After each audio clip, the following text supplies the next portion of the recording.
So Tim and I were getting a little concerned earlier this week. We thought, oh, for sure the 49ers are going to be finished up by the time that this live Q&A for the San Francisco Standard is scheduled. And on Tuesday, I texted Tim and I said, they still haven't scheduled their postseason press conference with Kyle Shanahan and John Lynch. They're talking about who they're going to fire, who they're going to reassign for a long time. And then they finally scheduled it on Tuesday night. So we heard all the analysis from Kyle Shanahan and John Lynch Wednesday. Now we're ready to talk about it. But it was more prolonged time after the end of the season than it usually is, Tim. Yeah, they wanted the defensive coordinator situation settled. Opposed to last year when they did the presser and I guess had no answer about Steve Wilkes and then fired him, I think, the next day, and then had to do a quickly put together conference call with Kyle Shanahan explaining why he's firing Steve Wilkes. I didn't want to do that, which is understandable. It took him some time, though. We had this live stream sitting there on today, Thursday, like, oh, we might have to possibly postpone this, and we did not want to do that. And got the word on Tuesday night that the presser was indeed going to be Wednesday yesterday. So we can rehash that. Perfect timing, David. We timed this perfectly. Can't believe how well it worked out. Just some by happenstance. But they had a lot of stuff going on. David, I told you afterwards, a great question. You asked about potential changes on the offensive staff. It was not something they're really focused on. And Kyle Shanahan said, yeah, we're going to have Clay Kubiak be the offensive coordinator. He's going to do the same stuff. Kyle's still obviously going to call the plays, but he's moving him into that Mike McDaniel position in 2021, where McDaniel did the weekly pressers, got to, be more public, maybe have a larger role, maybe not. We'll see. They have other guys who certainly are part of the play, the game planning. Kyle calls the plays. But that was interesting. Like, there's a reordering of all the coordinators, as you wrote about. I think they are doing a little bit, and I wrote about a little bit of a reset, a little bit of a recast, doing mostly the same stuff. They are who they are, but maybe they're changing a little bit of what they're going to do.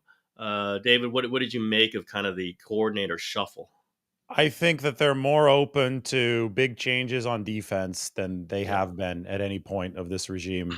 And that's by necessity. The league is this ongoing chess match where there's an adjustment, counter adjustment, adjustment, counter adjustment.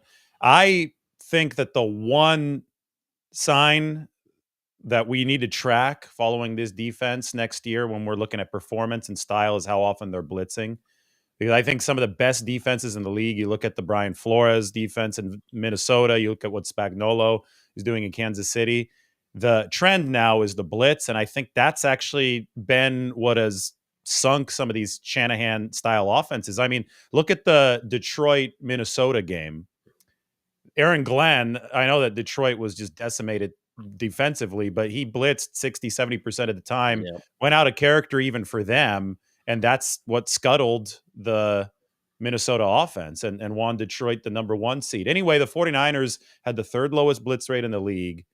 When they were sending 2 or more guys this year, that was the lowest rate in the league. Sorensen only did that 1.7% of the time. And then when you look at what the 49ers have been facing offensively on the other side with their line and their protection struggling to pick up some of these exotic blitzes, I think it's almost mandatory now to have a defensive coordinator that has that in his back pocket. Not to do it all the time, but I mean, there are teams that were blitzing with 2 or more men, like 7X, 8X of what the 49ers were doing. And I think that they were really handcuffed, especially once injuries started happening this year. They're fine when they had their guys available, but that wasn't the point. Kyle Shanahan yesterday said, I thought that there were times, the scheme, I like the overall scheme, but there are times when we have to be able to get a little bit more creative, deviate from that to be the championship team that we want to be. That's me paraphrasing what Kyle Shanahan said. So that I read that there is a demand on the defensive side of the ball for more flexibility, more adaptability, and more experience. Yeah, exactly. I think it almost pertains directly to why they're making the change from Nick Sorensen. Through the system, players love him, players guy, but I had heard, like, 3/4 of the way through the season, they were really looking for ways to keep him. They like him. They still like him. They want him to stay on staff. I don't know if he'll agree to that. Don't know if it'll be special teams, whatever it will be. They like him. But when it came down to kind of, crisis time, like we got to patch this together. We just got to figure out a way, throw out everything that we used to do. Let's just figure it out with They didn't. an extra linebacker coming or with a safety coming. Figure out how to get to the quarterback that way. Figure out how to stop the run through this, with the wide nine and the holes that are there. And he didn't do it on the fly like that. As they were kind of patching things together, it didn't work out. And the last few games where they're giving up 40 points a game really was kind of, I think, a signal to Shanahan and maybe to Lynch that they need somebody who can do that, who has proven he can do that. Play the system that you want, absolutely. But when you start losing players who are key to that system, you're going to have to adjust some things, move things around. And that did not happen for them. You could say Nick Sorensen was dealt a bad hand. I think Shanahan said that himself. But then you have to kind of make the most of it. You kind of have to show who you are. You're not just the system, right? You're not the system. You have to be creative within that. And that's where I think we're going to see these interviews. I think Jeff Ulbrich is definitely candidates who they want to hire last year. Was blocked by the Jets. That's why Saleh could be coming back. It could be, other people outside the system. Shanahan did say he's going to talk to Brandon Staley. I've heard it's definitely not going to be Brandon Staley, but we'll see what he has to say. Smart guy. That would be a big difference. Yeah, that'd be a 3-4. That'd be a shift. Very big difference. And I have heard differing accounts of how successful they thought he was in his role this last season. But smart guy. I mean, listen, if you're Shanahan, you want to hear everybody's ideas. Like, take this time. He did mention, like, hey, last two times we were doing this search in February, and now they're doing it in early January. So You got time. Talk to people about what they feel about your personnel. Find out about other people's personnel. Who's that backup linebacker on your team that you think is really coming and that maybe we get a shot at? Those are the conversations they can have right now. They should absolutely have them. Maybe take a look at some other systems. I'm curious about the wide nine. It did them very well in 19 and 20, whatever, through the last 5 years. But man, it does open up a lot of running holes. It really does. Your defensive tackles have to be fantastic, and your linebackers, your stack linebackers are just ultra important. And if you don't have great stack linebackers, you need two of them. It's an awful lot of pressure on very specific guys that you need at the top of the game. And if you don't have them, there's got to be other ways. There's got to be other ways to run this defense. So this is going to be a really key hire. Could be some familiar names. Could be interviewing some interesting names. But I'll say, I think the guy that Shanahan still would have been fascinated by would be Bill Belichick. He offered it to him last year. I don't think Belichick was ever going to take it. I don't think he wants to be anybody's number two. You don't report to Kyle Shanahan, but man, I think Shanahan would have been fascinated to try to. Of course, that and they kicked the tires on Spagnuolo too. Absolutely, I think they asked the Chiefs, but obviously those were both no's, as you would expect. But it does show that, of course, they're willing to take that swing if it's there. And back to Spagnuolo, he's one of the most prolific blitzers in the league, and the 49ers have seen up close how well-timed, well-executed, well-disguised blitzes can wreck the style of offense that they're running. The Chiefs had 9 unblocked pressures in the Super Bowl that definitely turned the tide of that game 11 months ago. So I think that you're exactly right. The 49ers want more creativity, more adaptability on that front, because guys are going to get hurt. Guys have gotten hurt around the whole league. It's not just the 49ers. The Lions have dealt with a ton of injuries. And I go back to that example on Sunday night. They're able to get a massive win despite missing so many defenders. And they did it because their defensive coordinator put on a show. And it just so happened to come 3 hours after the 49ers gave up 40 plus for the second straight game, right? So, it's funny because if this season just ends after the Rams game, they're keeping Nick Sorensen. You're exactly right. And that the final 3 games, which were all played after the 49ers were eliminated, are the ones that yielded this steep downward trend. I mean, the bottom absolutely fell out, and that's what changed the 49ers' minds. But they put on a really, really good game against the Rams.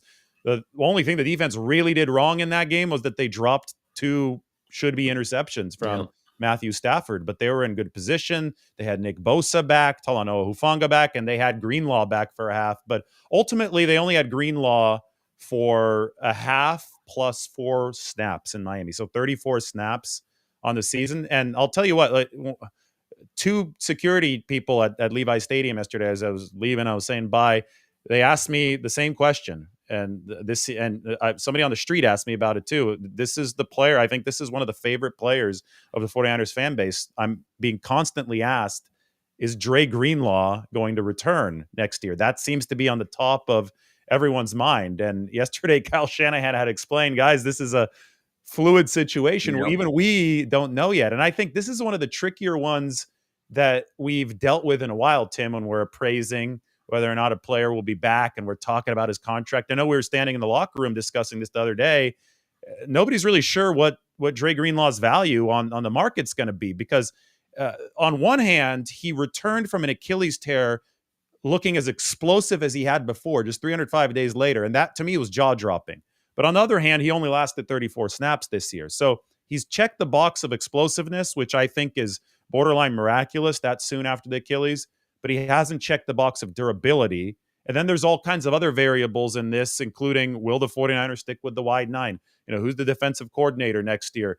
What's the 49ers salary cap situation going to be exactly once they start, really hammering out the parameters of the Brock Purdy structure? So Shanahan went on this long answer yesterday trying to explain, eight to 10 different things are going to go into this Dre Greenlaw decision. But I do think that the 49ers want him back.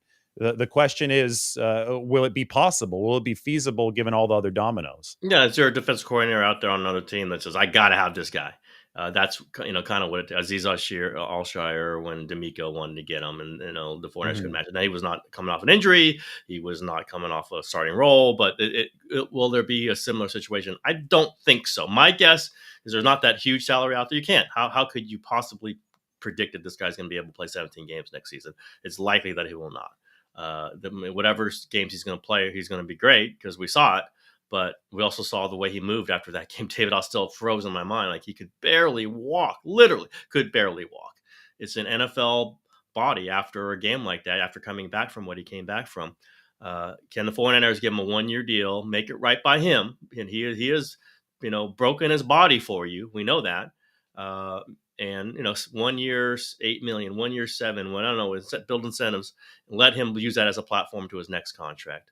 I think they can. I think, the questions you're being asked by security guards are the questions, same ones that guys all over the building. They love Dre Greenlaw. The players love what Nick Bosa said is his favorite teammate ever. You can see why. He's infectious. He has an energy and a joy and a ferocity that everybody wants to follow. Don't know when he's going to be able to play, how often he's going to be able to play. I think they end up bringing him back. I do. Hufanga may be in a similar situation, but might not be. You've got other safeties. Can you even give him a 1-year bridge contract? I don't know. They are better with him out there, but they've got to believe that Jair Brown can be better than he was this season. This was kind of a backward step for him. He's still talented. He's still a pretty high draft pick. That one I'm not so sure about. I think Greenlaw, the motivations there. Now, again, that doesn't mean somebody out there, the Titans, can't offer him 3 years and I don't know. Maybe they can. I don't think that's there. Maybe they can. I think the market is really going to be the decider on this one. If there's not a great market, he should return to 49ers because he's really good here and he's great with Fred. And it's a possible way to get to the playoffs with his guys and then see where he is after that year. And his fiance, during that whole social media drama the other day, where he had a going away party because I guess they're moving, but NFL players do move after the season. A lot of them don't live in the Bay Area. Most of them do not live in the Bay Area. First, but there was Sydney Warner, Fred Warner's wife, did post that free agency's taking him away. But then in the comment section, once they realized that this had blown up on social media, Dre Greenlaw's fiance wrote that she's praying that he is able to re-sign with the 49ers. They have to think they have to think it might be the end, right? You always have to think it might be the end. So you have to and I guess if you're moving the second the season is over, since you're going to be living somewhere else in the offseason anyway, you throw the goodbye party just in case. I don't know what the exact thinking there was, but it did what the comment that his fiance made did mirror what John Lynch said, and he said, "Trust me, there's desire for a reunion on both sides." But right now, fans just have to be patient. These guys are all under contract. Even the pending free agents are all under contract with the 49ers for 2 more months. And it's weird to say that because normally the 49ers are still playing right now. We're used to last year was a mid-February finish to the season, and then there was less than a month until the start of free agency. So it's bang bang at that point. You're turning around and having to talk about the roster and free agency. Now there's a much longer run-up period. So this is not going to be resolved in all likelihood all that quickly. We're going to be sitting here waiting a little bit longer, but that's one thing that Kyle Shanahan and John Lynch actually are viewing as the silver lining in all this. They have not only more time to see their players physically recuperate after the marathon seasons that they've stacked over the past few years, but I think also Kyle Shanahan and John Lynch, there's a little bit of a psychological break here. And I think you noted it, Tim, either in your article or somewhere on social media, that you thought that Kyle looked a lot more Yeah, invigorated at his postseason presser than he normally does. livelier. He hadn't been Yeah. through the grind. They would rather be tired in February doing this in February because that means you've played a long time in the postseason. But they've gone through a bunch of postseasons in a row, long ones, and the last one they did, it was notable for us, it was notable for fans. Kyle was worn down. He was beaten up. He had to get to Cabo. And I don't think he's super refreshed right now, but he's more refreshed than he was then, simply because they have not gone through week after week of postseason, of grinding through it, and then the ultimate bitter losses they've Yeah. taken.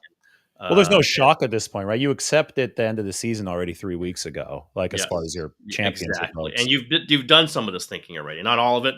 Clearly they had not made the final decisions on Sorensen. I think they had made a decision on Brian Schneider, the special teams coach, because that was announced very quickly. So But you had a great exchange with Shanahan, and then Lynch interjected. I thought this was awesome on so many levels, Tim, because it was a very good question. Shanahan has downplayed special teams in the way that he's talked about it, but then I thought it was a really good look into John Lynch, the stabilizer. I think he's the stabilizer in that building. And he sensed that Kyle was a little flustered by your question, and he stepped in and he answered. And then Shanahan came back and gave an answer that I thought was also really good, because it is an interesting situation with the special teams. They have invested in it, but I do actually believe that the problem has been almost a subconscious one. I do think that yes, it does go back to some of the offhand comments that Shanahan has made, because I feel that he broadcast that he's energy not to the making it whole just to building. us. He's not making those comments Yeah, just to us, right? So exactly. that's So one thing about Kyle is like he is what he is, and I respect that. But yeah, it's not just us. Go ahead. exactly. But then when he went back and started talking after Lynch talked, he made the if he's I thought that he really changed his tune. I thought that he talked about special teams in a way that he hadn't talked about before.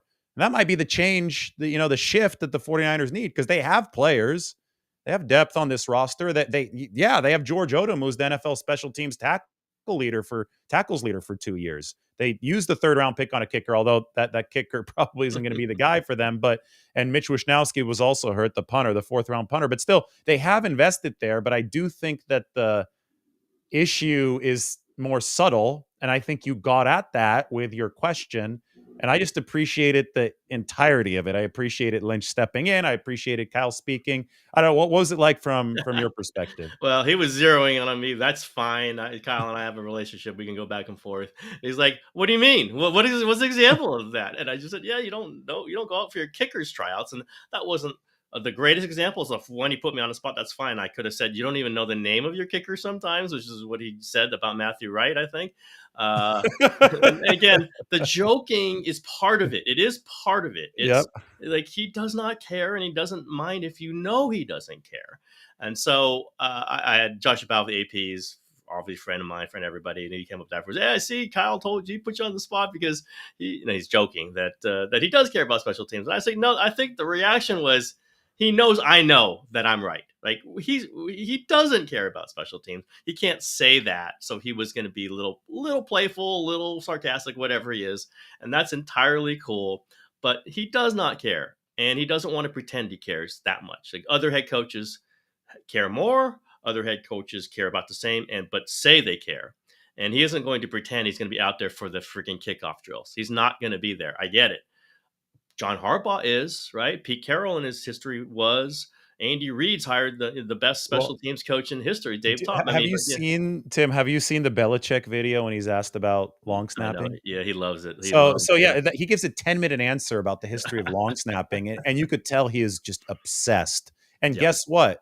The Patriots were a consistent top 3 Yeah, special teams. exactly. It's so it's did I expect Kyle to say, "You're right, you got me. I don't care. And now on this day, I shall now forever be involved with every special teams meeting and every no." But you can be more involved, or you can get your special teams coach to understand how committed you are, which translates to the players and possibly to the actual games. You can. It isn't just investing in in players or in salary cap, although that's certainly part of it.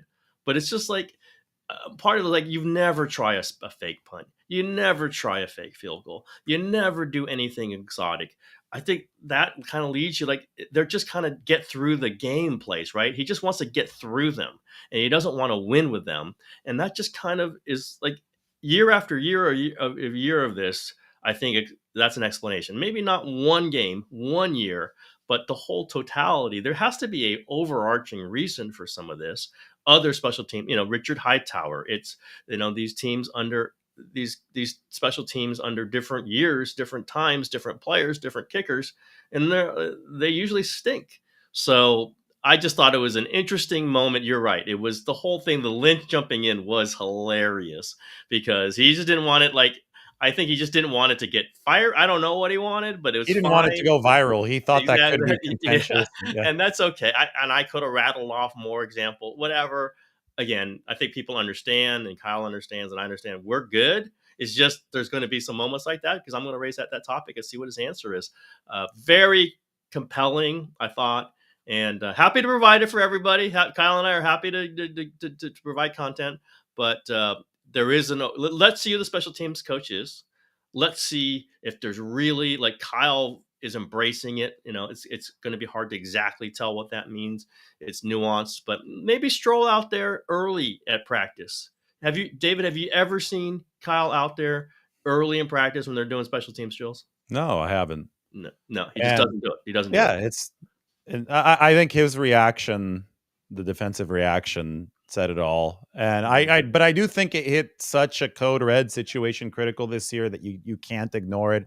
I mean, they were bad in 21, but also in 21, that's the year they didn't retain Hightower.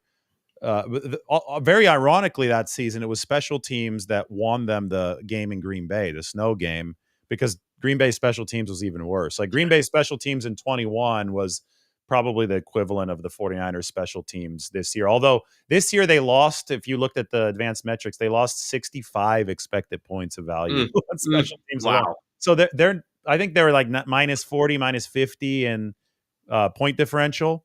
So special teams was literally the reason that they were negative instead of positive Well, in point differential. Shanahan's mentioning accurately the games they've lost early in the season to the Rams, the Cardinals, and the Seahawks. And one of them, just right there, the Rams game was lost because of special teams. There is no question the Rams game was lost because of special teams.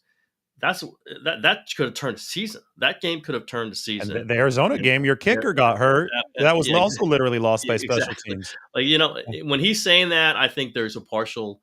I don't want to say admission because that makes it a little provocative, but there's a little understanding and confirming that special teams, if they were better in 15, just 15 special teams plays this season, they could have been a 9-8 team or a 10-7 team in the playoffs. Just special teams with everything that they went through, with the defense dropping, with the offense not being able to score touchdowns, with Jake Moody not being able to make field goals.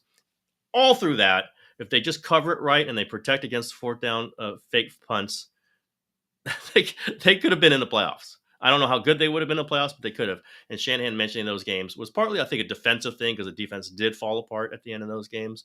But the special teams were like they were giving up 40 yards, 50 yards at a time when yardage is so important. When this That and snaps, right? Yep. Like if a fake punt works against you, that the defense has to go back out there. Yep. So you run out of bullets, and that's a big part of the reason why you collapse on the last drive of the game. So, I mean, it's a league of tiny margins, and that's why even if special teams is the smallest sliver of the three phases impacting a game, it can't bleed efficiency the way that the 49ers have. We have questions. Good. People have started posting questions, so I'm just turning to the Q&A. If you have questions, if you're watching on YouTube or Twitter or wherever, make sure you go over to the San Francisco Standard, and you can make sure you're a member first of all, and then you can Become a type in your member. question Become a and we'll member. answer it over there. Yeah. Become a member. There's a lot of cool perks, including the ability to ask questions and have them answered right now. We're going to start with Tyler Benson's, and then we'll move to some of the older ones just because Tyler's is the first one to pop up here. He was just said, I was going to mention the early Arizona game. The 49ers lose Moody and could not kick a field goal. I believe they had to go for it on fourth 2 times in which they were in range. Yes, exactly. But the reason that Moody got hurt was because of a special teams failure, Yep. because they didn't cover the kick well. Wasn't a great kick either. Went about a yard deep into the end zone. And DJ Dallas trucked Jake Moody. High ankle sprain knocks Moody out of the game. They lose by 1 Didn't Wisnowski because miss a field goal? True. I think did. They try him on a field goal. yeah, I think he missed an extra Yeah, point. that's maybe it was that one. Maybe it was. They did leave at least a point, I think, more on the table in that game, and it was 24-23 at the end. And then they had a kicker hurt the very next week, Matthew Same Wright thing. at Seattle. Another blown coverage. He's in on the tackle and he gets hurt. I'll just go back to Moody, and I don't know. They've defended Moody maybe lesser as the misses have piled up. He did sprain his ankle and was much better before the ankle, much worse when he came back from it. But I think the shank kickoffs are the kill point for me. Like, you're missing field goals. That's not good. Maybe it's a timing thing, maybe whatever.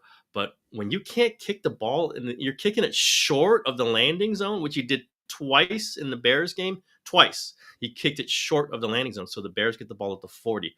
The 49ers lost that game, that'd be another game that you could have said special teams were a huge part of it. And that's just Jake Moody unable to actually kick the ball where he's supposed to. That's bad. That was a choke to me. Those were chokes. And if you're choking on kickoffs, what are you going to be in important field goals? I know he made the 250-yarders in the Super Bowl. He's talented. The guy's talented. I mean, in training camp, he's kicking the ball like as the best kicker of all time when we're watching him kick in training camp. Gets to games, he's not that good. I just can't see how they can bring Moody back. Maybe they give it, a kickoff, 3 guys, 4 guys in minicamp or training. I don't know. Competition. I would just say, just move on from him, get to another guy. We saw Matthew Wright and Anders Carlson make their field goals when the 49ers just signed them off the street. You can find another guy. I'd take one of those guys over Jake Moody. I absolutely would if I'm the 49ers.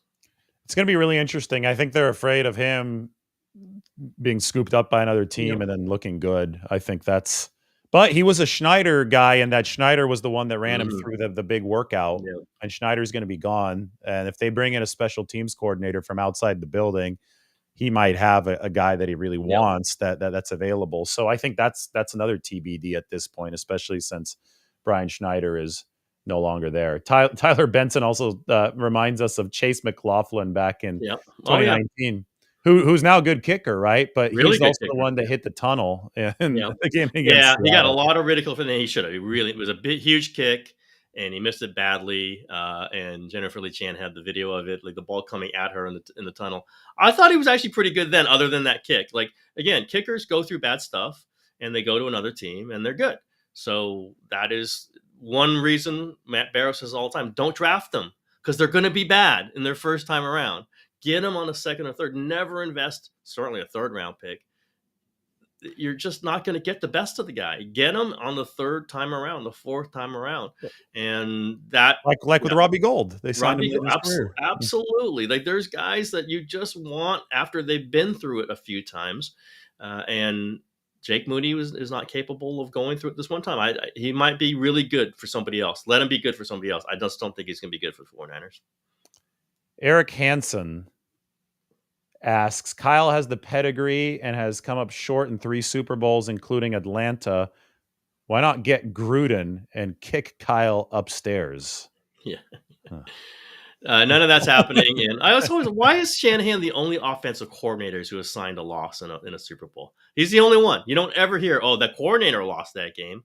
I kind of believe Dan Quinn was the head coach of the Falcons. I don't want to get defensive for Kyle when he gets defensive with me, but it's like that offense was a freaking all-time great offense, that Atlanta offense. It got them to the Super Bowl. The defense was not that good. They get to the Super Bowl, they get a lead. One or two plays that Kyle probably would wish he would have back when they're up in the Super Bowl, but only one or two, not 15 of them. And the defense could not stop the Patriots. And so that loss is assigned to Kyle Shanahan and not Dan Quinn, not the whole team. And they had a lead on the Chiefs in overtime and lost Super Bowl. You can talk about whatever you want to talk about, but I've written about this, and I do feel strongly where fans are more mad about a team that almost wins a championship than a team that doesn't even come close. What Yep. the hell is that? That's stupid. And yes, if he does not win a Super Bowl, if this keeps continuing, yeah, he will not be considered a great head coach. Guaranteed. Absolutely believe that. You Yes. ultimately need one. Yeah. Yeah. But to be more mad over having a lead in the Super Bowl and losing than to be over somebody who loses in the first round or who cannot get there is insanity to me. Yet it comes up over and over and over again. And also assigning an offensive coordinator to loss in the Super Bowl. Insanity to me. It's just not right. And I just will not go with it. And John Gruden was a disaster with the Raiders in a second time around. So I'm not even going to, I can't even address what John Gruden would be like in a situation. He might get hired again. I don't know, but I will not believe that John Gruden is the guy because he won a Super Bowl. What was that now? 22 years ago, 23 When he years came ago? into Tampa Bay and essentially inherited Tony Dungy's team, Yeah. right? Yeah. Yeah. And he coached them well. Yeah. But that was a long time ago. It's you want to go hire Bill Parcells? You want to go hire Jimmy Johnson? Like at some point you have to be contemporary with the people who are successful in this era. It was a bad season, no question. Other coaches have bad seasons. If he puts two of them or three of them together, it will be really bad. Let's see if he does that. I don't think they will. Let's see how 2025 works. And But another problem I have is this question cites the Super Bowls as if that's some kind of massive sample, right? yeah, That sure. is all encompassing and all determinant of a coach's quality. Kyle will say this, and I agree with him on this point. It's not a 7-game series, Mhm. so you can lose a one-off Super Bowl. The probability of losing two is, and if you've only played in two, is relatively high, right? Especially Yeah, if you're going up against Patrick Mahomes and the Chiefs. So Andy Reid is the best example. It took him a really, really long time to 21, win one. 21 years, I believe. Yeah, 21 Yep. years. And also, listen, I would still defend a coach getting the Super Bowl and getting blown out, but Shanahan has not got blown out. Absolutely not got blown out. Now that seems to anger fans even more that they lose close ones. It's like I just I don't. guess it's more scarring I guess in a so. way. And Yeah. listen, I understand he must win a Super Bowl to be considered a great coach. There is no question about that. But there are mediocre coaches who won Super Bowls, and there are great coaches who haven't. So I just, one Super Bowl win is the ultimate definition to me, in the middle of a guy's career, for an incredibly great coach. So, but it'll be raised again. Listen, they got to win. You got to win. I will always acknowledge that, and they have not won a Super Bowl. Barry asks, the loss of McCaffrey for the season, wasn't that a major factor? Yeah, obviously it was a big factor. Christian McCaffrey is an awesome player. I think that, I wrote my piece the other day up on the Standard where I looked at the 10 moments in the 2024 calendar year that I thought were the most impactful as far as influencing what the final result was. And that was a 6-11 season for the 49ers. And one of the 10 moments was Christian McCaffrey being declared inactive 90 minutes That was before the season opener against the Jets, because that meant that the 49ers would miss him for about the first 2 months of the season. And then, this was just the frustrating ordeal of the entire campaign. This was right on brand for what we saw happen. He is finally back up to speed, feeling like himself against Buffalo, rips through the line. It looks like he's on his way to a huge touchdown early in that game that might have stabilized that game for the 49ers. And the safety for the Bills, Taylor Rapp, just gets him by the shoestring. And this had nothing to do with the Achilles. He obviously looked fully healed from the Achilles in that game. He slammed his knee up against the turf, and that's where the PCL injury happened, and that ended the season. And the reason I say that it was representative of the 49ers season is they looked a few times like they finally had gotten it going. Christian McCaffrey looked like he was sprinting to the end zone for what would have been his only touchdown of the season, but he barely got tripped up. And when he got tripped up, it wasn't just something that he could get back up from and continue playing. It was something that derailed his whole season. And I think stuff like that happened for the 49ers all year round. Look at Bosa. Nick Bosa was dealing with an oblique, sacks Geno Smith twice. And on the second sack, which seemed to put the 49ers in pretty firm control of that game, he hurt the other half, like on the literal sack. And then we didn't see Bosa anymore the rest of that game. They blew the lead Right. to the Seahawks. Like there were like 4 or 5 things, Tim, this year that happened that way for the 49ers. I thought that was thematic, but obviously the absence of Christian McCaffrey for most of it hurt the 49ers dearly. Just look at the Yeah. red zone numbers. Yeah, the red zone. I was gonna say it's the red zone. I mean, it's everywhere, but it's the red zone. They could not score. They could not run in the red zone. How many times, as I said on this and other places, 1st and 10 inside the red zone, run it for -2. 2nd and 12. Like you're done. You're in real trouble when that happens. They just couldn't. And Shanahan was stubbornly continue to try to run it because that's what they do. They're physical, and they just could not get the ball into the end zone, running the ball, and put too much on Purdy to try to make a play on 2nd and 3rd and long, and when in the compressed zone in the red zone, and it showed. I will say though that you have older players, and Christian got hurt when he was young too. They are more likely to get hurt. They're more likely to be seriously hurt. They really cannot go into next season thinking they're going to get prime Christian McCaffrey. If they do, it's a bonus. It's possible. He sure looks ready to go from that Monday clean out day. He had that look in his eye. I thought he looked like he's saying I could have played in the playoffs. Like he could have been, It was playing. right on that Yeah, 6 yeah, weeks yeah, yeah, timeline, yeah. right? He could have been playing in that moment. He might have get hurt again. Who knows? But uh, you can't just say, okay, let's ride in Christian McCaffrey for 1,400 yards rushing and 15 touchdowns and 400 yards. Like you can't do that for running backs. Certainly not running backs who've been injured. Certainly not running backs as they're heading towards their 30s. He might get mad hearing that, but it's the reality. They need to have not just one, not just two. They need to have like 3 other options. Will they go through 4 running backs this season? Can you even bring Elijah Mitchell back as a backup? I don't know because you can't count on him. You can't. I You think his can't say, contract is going to toll because he yeah. didn't play this past year. So So maybe they bring him back, but man, you can't count on him. You cannot count on him. yeah. Can you count on Garendo? I don't know. No, he gets hurt a lot. Very talented. JP Mason, free agent, correct? I believe Restricted free agent. restricted So free that's agent. going to be fascinating Yeah. because his running was dominant this year. I mean, a lot of the advanced contact metrics put him with Derrick Henry, but his impact in the pass game, there wasn't that cohesion between No. him and Purdy that the 49ers need. So where do they value Mason? And they have ultimate say here because he is a restricted free agent, but there's a chance another team does Market swoop prices, yeah, in. market prices really Yeah. might determine that one. I just don't know. Like you need 2 more running backs. Just like they go through them, it happens. Now, if Christian plays like he did 2 years ago, then you don't need anybody. But you don't know that. You can't know that. You just need a reliable 2-way threat from running back. I don't think they'll probably draft one in the 3rd round, and fans will get mad, and he might not work out. But you just need to layer it with multi-talented players because that's what makes the Shanahan offense go. The running back who can get you tough yards and also catch the ball just makes things. It just draws a defense to have to do things it doesn't want to do, and that frees up other things. And we did not see that this season. Nick asks thoughts on where the 49ers draft in the 1st round regarding position of most need. I'm a huge best player available advocate. I think most of the league thinks that way. I think the 49ers have tripped up in the draft whenever they've strayed away from that. They try to go strictly position for position. In 2020, when they drafted Javon Kinlaw, they were picking right around this time. They were number 11 is the pick this year.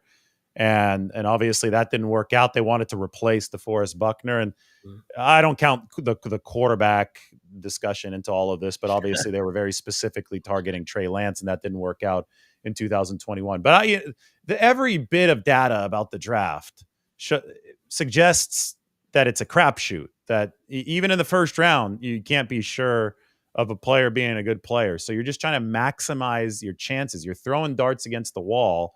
And if that's the case, then you have to go with who you think the best player is. You can't set out into especially if it's pick 11. I get it if you're maybe in the top 5, but I think that they're a little too low to be specifically targeting one guy. I think they're going to have several on their board, and we'll see who's available. And I would trust them to take the best player in that spot. Now, and this is the thing, like there's these premium positions like tackle, which they could obviously use another one, but the chances of a tackle that is at the top of his game that fits the 49ers criteria, since they're so picky with tackles, still being Mhm. available at number 11 isn't all that high.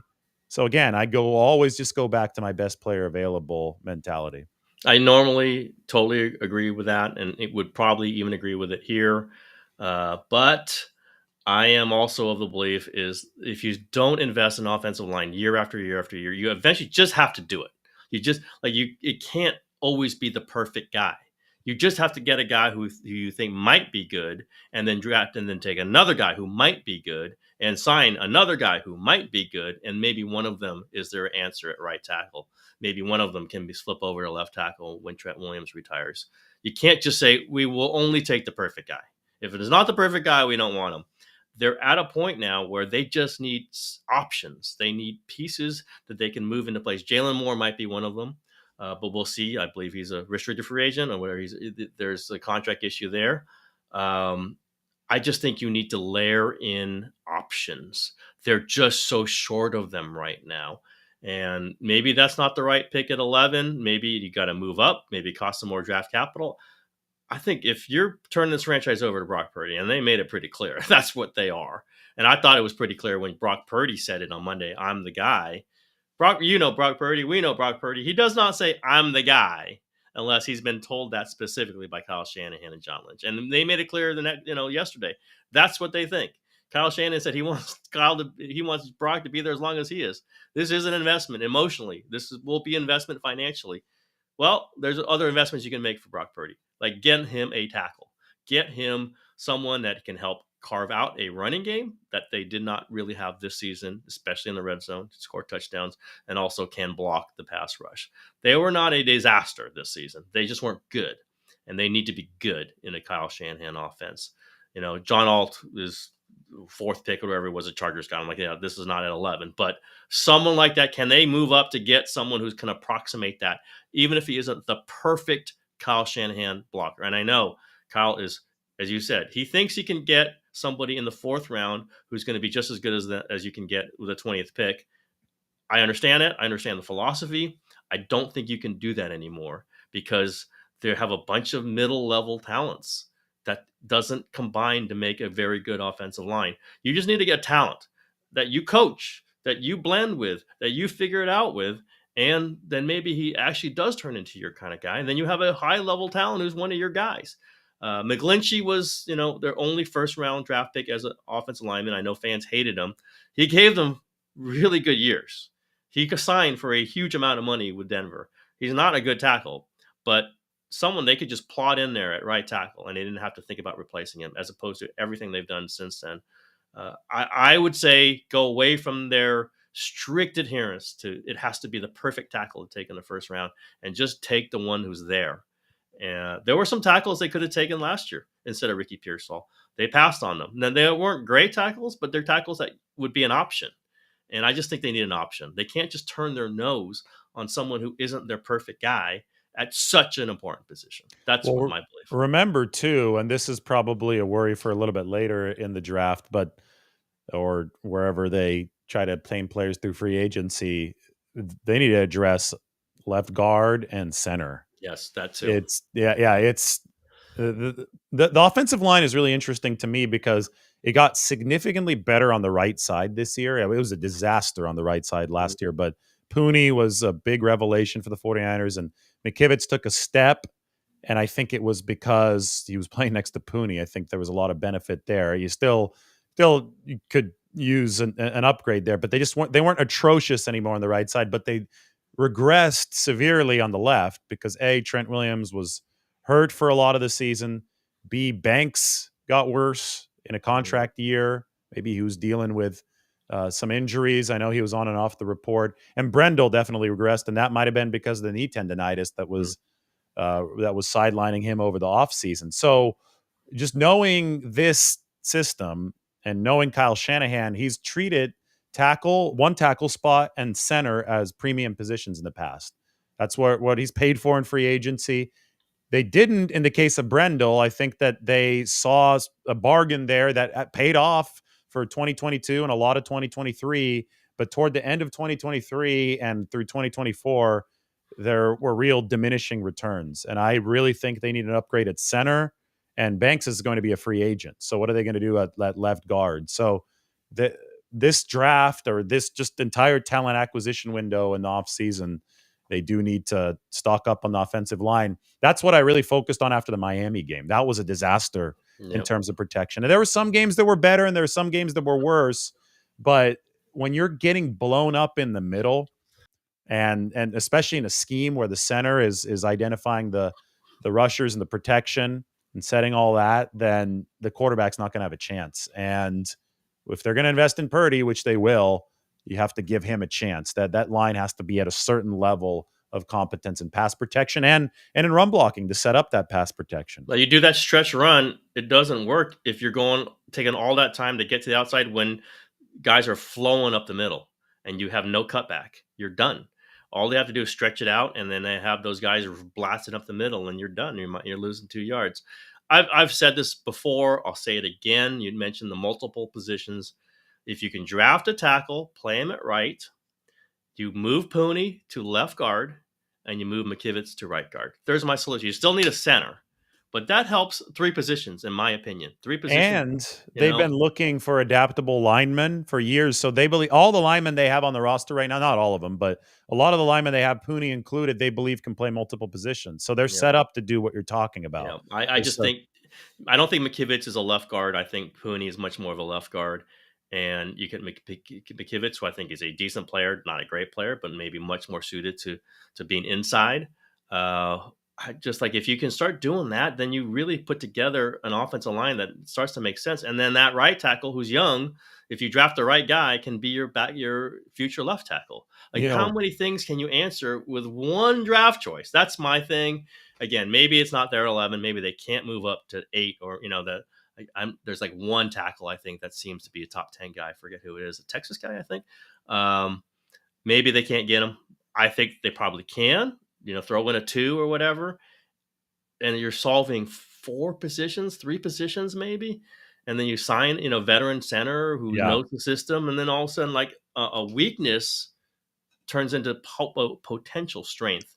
These are things that I think the Rams kind of done it on the fly, and the Rams offensive line looks decent now. Not great, but decent. They just need to be able to get to a like survivable structure. That's what like Shanahan was talking about defense. Like, we learned losing guys. You're always going to lose guys. Let's get to a survivable baseline where we know we're not giving up 40. We might give up 28, but we're not giving up 40. On the offensive line, you might not be perfect. You might not have all pros. Can you get to a point where you can run in the red zone? That's it. Let's be able to run in the red zone. Kyle can scheme them up. They can move up. They did this year, right? They got yards this year, but they could not get the precious yards because the offensive line was getting moved off and they didn't have McCaffrey. I just think the offensive line solves a lot of things with a couple of moves. But I threw that out there last year with a bunch of tackles available, and they didn't do a tackle at all. And it's a worse tackle class this year. Yeah, so maybe they don't do it again. I would offer it up again as my solution to a lot of different problems, knowing that Shanahan, he said it on my podcast, they just don't believe that spending that much capital on a tackle if he isn't a perfect tackle. Yeah, Kenny Sewell would be yes. John Alt probably would be yes, but most everyone else is a no.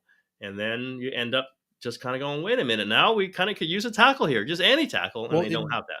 You were there when R.J. Gillen and Tariq Ahmad talked after the draft, right? In the auditorium, in the corner, and I forgot if it was R.J. or Tariq said what you just said. They said it's really hard for a tackle to meet our threshold of value and to fit the scheme in the first round. So you can watch the tackle situation, and I'll be paying really close attention to what they do at center.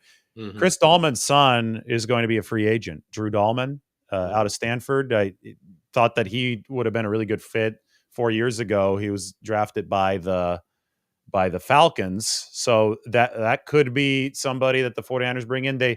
His predecessor with Atlanta, Matt Hennessy, is actually a 49er now. So in Atlanta, it went Alex Mack at center. And we know Alex Mack and Shanahan have that connection. Shanahan brought Alex Mack over to the 49ers. Mack's successor was Matt Hennessy. 49ers have Hennessy now. They picked him up from the practice squad of the Falcons. And the successor to Hennessy in Atlanta was Drew Dahlman, who's going to be a free agent. So they can go through all of these Atlanta centers that trace back to Alex Mack, who's the dream Shanahan center. We'll see if they That's do not add bad. Dahlman That's this not bad. offseason. That is, and you know what? The general manager kind of likes Stanford guys, as my understanding is. Yeah, I might have been a wildly little off on biased. that. How many Cal guys have even been on the 49ers? I know Jake Tonjes is a Cal guy. It's the only one I could think of I over the can't course think of of the it. years. Yeah, I can't think of the kicker. Right, who was that kicker long ago? They had a kicker, I think, from Cal, but not often. They are a Stanford. Well, they're close to Stanford. Like Yeah, they just there's been and they Tyler. hired a coach from Stanford. They I have a am Stanford. They have multiple coaches from Stanford. Multiple coaches, pretty good ones too. I'm reading. My wife got me a couple. You know, my wife Margot. Yeah, She got me a sure. couple books. I can't reach the other one. The other one is The Genius, but this is The Score Takes Care of Itself. The Bill Walsh book. There's so much cool history that Mm-hmm. I consider myself a geek for this kind of history, and I didn't even know some of this Yeah. stuff. So we'll talk about The it ties are later. to Stanford. John Lynch certainly has a Stanford love, so we'll see. But they need a center. They need a center, and they need multiple offensive linemen. So we'll see how it plays out. But we've said this before, David. We have said this before, and they have not done it. They addressed it by drafting Dominic Pony, and it just exceeded their expectations, as they admitted yesterday. He's just good. He's just a good offensive lineman, and that means something. And maybe they took a shot. They didn't know that he was going to be this good. They didn't know for sure he was going to start. They probably were thinking he wasn't going to start, and they just had to start him. Do it again. Do it again 2 more times. With a first or second round pick, maybe with a later pick, maybe a veteran signee, and just plug them in and see what happens. I just think they're over particular on that position, where they shouldn't be thinking this person's perfect. They should be thinking, is he better or could he be better than what we've got? That's Yeah. they don't do that. They go, not perfect. We don't want him. No, better than what you have. That's what you should be thinking. Well, it's going to be interesting because there are shifts happening with the 49ers. They're open about it yesterday. We already talked about the coordinator, 3 new coordinators at the bottom. At the end of the day, that's what's happening this next season. They're coming off of 6-11 year, and they're about to pay Brock Purdy a lot of money. They're committing to him as their foundational piece, and the protection for the foundational piece, which starts at the offensive line, is obviously a huge deal. So we'll see if some of these 49ers strategies, some of these 49ers philosophies are tweaked a little bit, do evolve a little bit over the course of this offseason. I think that's why it's going to be so fun to track. We got a question about the defense. I can't believe we haven't mentioned Robert Saleh yet. Maybe we did I mention him think in we did. We passing, mentioned yeah. him in passing. But there's one of the questions here is Saleh seems like the best bet for all sides, assuming he doesn't get a head coaching gig. Any surprise candidates if they went the other way? Well, there's a guy, Jim Leonard, the former defensive back, he's a younger coach. He's 42, who's the DB coach for Denver. Denver's got a really good defense. I think they're running a single high system. Ted Nguyen was talking about that the other day on Twitter. He thought that could be a bold surprise hire for the 49ers. But I think the obvious candidates at the top of the list, and I'm not saying this is going to end with one of these names, but you look at Saleh, you look at Ulbrich, and then Dennis Allen, a really good defensive coordinator, is available now. He got fired as the head coach of the Saints. He's a 4-3 guy, 4-3 guru. Matt Eberflus runs the 4-3. Anarumo from the Bengals, he was a coordinator who was actually able to adapt. There were seasons that he ran the 3-4, seasons he ran the 4-3, because the Bengals were always one of those teams that didn't give him a lot of talent to work with. So that actually could be somebody that intrigues Shanahan, because he might be able to mold his approach with the 49ers system. But then you could go to some of the, there's lesser known names, some of the Viking staffers under Brian Flores. So say that you're really interested in bringing a more blitz heavy approach. Well, Flores has got some lieutenants, some disciples who probably he's the number one blitzer in the league. He's blitzing 57% of the time. So if there's a surprise hire, I think it's a guy like Jim Leonard from Denver, successful assistant, on a successful defense, or one of the assistants on the Minnesota defense to bring over some of the scheme that I think is really taking over the league as far as the antidote to these Shanahan style systems, these amorphous defenses. See what Van Ginkel is doing in Minnesota. It seems Mhm. like he intercepts or has a chance to intercept a screen pass once every other game, and Yeah. it's because you never know where he's lining up, and these defensive coaches are deploying him as this chess piece. It's really cool to see. So a surprise hire for me would be a lesser known name from one of those systems. Yeah, I understand that thinking. I just think the experience as an NFL Yeah, coordinator is going to be and really important. They don't. Shanahan said Yeah, it yeah. yesterday. They just Sorensen wasn't ready. That's what I heard from the locker room. He just really nice guy. They really like him. He was not ready for this position, and they got forced into it. As Shanahan mentioned, like we did the search in February when most other staffs are locked up. Uh, they tried other things. I'll throw one wild card out there just for this live stream. We know his affection for Bill Belichick. He would love for Bill Belichick to be on the staff. He's not going to be. He's coaching in North Carolina. How about Steve Belichick? How about Ah, that one? He's what I don't think he had the title in New England, but I think he called the plays. I think he did call the plays for a couple of years under his dad. Obviously, his dad had huge influence on that defense. Was a coordinator at University of Washington. There's a little experience question there, but I'll tell you what. I have talked to Kyle several times about his fondness, his respect for. He's kind of in awe of Bill Belichick. Steve Belichick. I don't know. I don't know anything. I don't think it's going to be this. He's probably got to go with his dad. He is with his dad at North Carolina. I'm just saying, if you want to out of the envelope, if Kyle just gets a wild hair, if Kyle just feels like let's try something really interesting with a lineage of, we know he likes sons of coaches, right? He is a son of coach. There's many other sons of coaches, sons of players, sons of. He doesn't like talking about it, but he does like it. I'll just throw that out there. If this happens to be Steve Belichick, people will say, I heard Kawakami threw it out there and it sounded ridiculous on this live stream for the San Francisco Standard. I've just kind of been thinking in the back of my mind, knowing how much. I mean, if you want to talk to Kyle, just say, let's talk about Bill Belichick, and Kyle will stop and talk to you. So let's just keep that one way off on the side. But I will be the first person to mention that name just to see.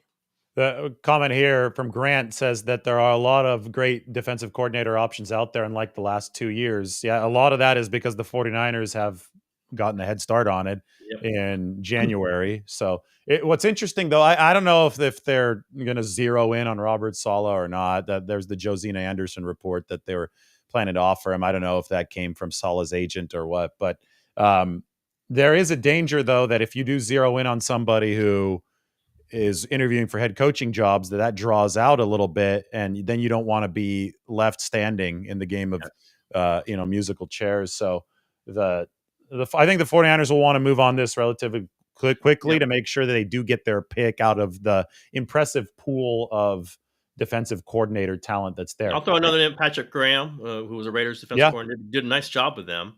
Yep. Really, really smart guy. A guy I thought of could be a head coach someday, very clearly. Another, like, if you're in the world of, like, let's just kind of pick people's brains. If I'm running a search, I want to pick his brain. I want to hear what he's thinking. I want to hear what he thinks about personnel.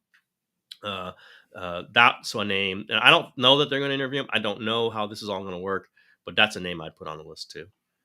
We have time for one more. Thoughts on the wide receiver room for 2025? This is from Nick. I feel the 49ers need a more vertical threat versus underneath guys like Debo and Jennings. They obviously need a pure explosive X. That's why they paid Brandon Ayuk the money that they paid him. They missed him this year. The stat of the year for me regarding the 49ers offense was they ranked dead last in average separation at the time of catch or attempt. And that was directly tied to the fact that your man beating X wide receiver Brandon Ayuk was MIA for the start of the season. Then once he finally looked like he might get going, then he got hurt. And then Christian McCaffrey, who's also a man coverage beater, was unavailable for most of the season. So obviously they need separators whether they do that through speed or, just through more agility. You just need somebody who could separate, and you need him badly at that X position. That's how I answer that question. Yeah, I think that it is a need, and Shanahan has at various times just gone out and tried to get a speed guy, but tends to be those guys aren't really productive. And Ayuk isn't a pure speed guy, but he's a productive X who can get deep or has been a really good yards per catch guy. And they've invested a lot in this group. They really have. It's hard to say unless there's a great receiver sitting there at 11, and there's a chance they do take receivers in the first round. I don't know that that's where they're going to go. I think that they would go on the line of scrimmage. And if you don't draft them at 11, I don't see them having the money to sign a free agent, a great receiver. I mean, I don't think Tyreek Hill is coming to the 49ers because he's going to make 35 million, whatever it's going to be. They've invested a lot of money in this position. And I think they're bringing Debo back because I agree with exactly what Lynch said. Like, we're not in the business of getting rid of good players. He's a good player, and it would cost them more to be without him than it would be to have him, essentially. And, And they're and not. nobody puts context onto his season. I mean, he was Yeah, in the hospital with yeah, no pneumonia. question, no The question. oblique, I think the oblique really hurt both Debo and Bosa this year. Yeah, As far as and I would say explosiveness goes, it's no question, tough. So, no question. But Debo does get hurt. Like, you yep, have to factor that. that's the one Yeah, thing. Yeah. yeah. But I would bring him back. So that's a pretty, Ayuk, Debo, Ricky Pearsall, your last first round pick, Jacob Cowing. You have a wide receiver room that should have enough talent. Should borderline, you could get someone else, but I think they have so many other pressing needs. I wouldn't say receiver number one, and I don't think Burner is exactly the most thing they need. It just isn't. They got other things they need. They got other guys. They can go deep in various other ways. Shanahan can scheme up guys getting deep. McCaffrey can get deep. Kittle can make big plays. I think line of scrimmage, man. I will just keep line of scrimmage, line of scrimmage, line of scrimmage. They got beat on line of scrimmage this year, and they cannot have that happen again. Yeah, and that ties into separation as well, right? If you can give your quarterback an extra 0.2 of a second, then Yep. guys are going to separate more. Those numbers are going to look better. I mean, it's all tied together. There's never any one place to point. It's an operation. That's what makes football so fun, because it's the ultimate team sport. You've got 11 guys plus the play caller trying to work collectively, and I think that there are definite spots that the 49ers need to address. You got anything planned here for the early part of the offseason? I know the Warriors right now, Yeah, right? I got Warriors columns lined up. I got Giants free agency lined up. So we're pretty set for topics. I was just talking to somebody today. It's like there never are a lack of topics at any point. Sometimes Eh, February gets a little light, but there'll be 49er stuff. You'll be going to the combine, and there's owners meetings. There's just always things happening, which is good. I'll say this on the live stream. We are very eager to add to the staff, add to the sports staff at the Standard. I think we might be coming close to a Giants writer. Don't know that for sure. I'm not doing the Woo. hiring, but that will be great. Maybe some other writers too, but we got a Giants writer would be really great, and just keep building on what we're doing. And it's been great. David and I have had a ball starting the staff, but there's more coming, and it's been felt really, really comfortable doing it. And we really appreciate the readers. The memberships are fantastic. The rate is fantastic. Feels great. And more's coming. I will say that on the slide. More is coming, and I think it'll be very impressive when you see it. Yeah, I echo everything that you've said. It's been awesome to start this, and it is cool to see the numbers, people signing up. If you're watching on YouTube right now, watching on Twitter, or any channel that's not through the San Francisco Standard, go ahead, head over to sfstandard.com. You could click on the sports section, and you could sign up for the membership right away. And I think it's a hell of a deal. And what's from a 49ers specific angle, this has been unusual. I've covered 8 seasons now. This is the first one where there's been just this outpouring of interest, like this spike in interest right after the season Hmm. ended. And that Hmm. just goes to show you how torturous this was for 49ers fans. Like, people were really fading down the stretch. I mean, and I get it. They were Yep. eliminated. It was one of those seasons where it doesn't seem that anything could consistently go right. And as soon as this season ended, this week has just been this upsurge and people caring and enthusiasm. I What think they wanted to see happened some staff next? changes, and Yep. those happened. But it tells me that this offseason is going to be not only interesting to us, but interesting to the readers and the viewers. So hopefully we get to experience it all with you. Hey, David, I've been writing about the offseason for like 2 months now. So I've been trying to Yeah. get to it myself. I'm turning the page myself. You were What? arguing about with people about the mathematical stuff, Yeah, and oh, you're God. Yeah. right, you're right. I Right. mean, it was a Yeah. very low probability. Yeah. People were Yeah. trying to I say get, it. I get, I argued about this with Steve Kerr. It's like, well, they're only one game out. I go, no, they're one game out behind Oh, three different teams. did I That's a tell you difference. I was at Golden Gate Market, which is a great sandwich shop in the Presidio. I don't know if I told you or not, but No, I'm no. waiting for a sandwich, and Steve Kerr is right behind me in line. But he said hi to you, and he said hi to Mike Silver. Oh yeah, yeah. Well, yeah, it's great. And that's his, yeah, that's his neighborhood, man. That's his. Don't want to tip on anything off, but that's his neighborhood. So very nice. Get a free sandwich there.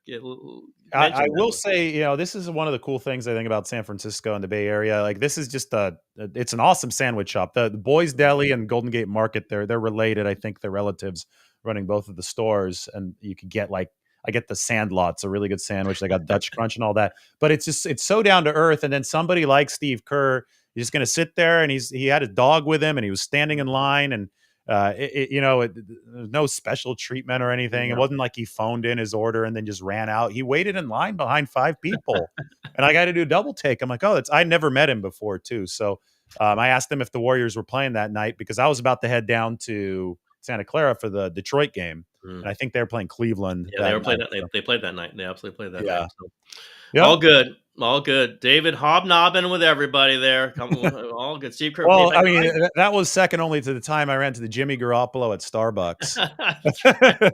which was like a day before he re-signed in Yeah. 2022. That was crazy, but good stuff. All right, Tim. Well, thanks. All This right, was David. fun, and we'll talk to you really soon. See you guys. See ya.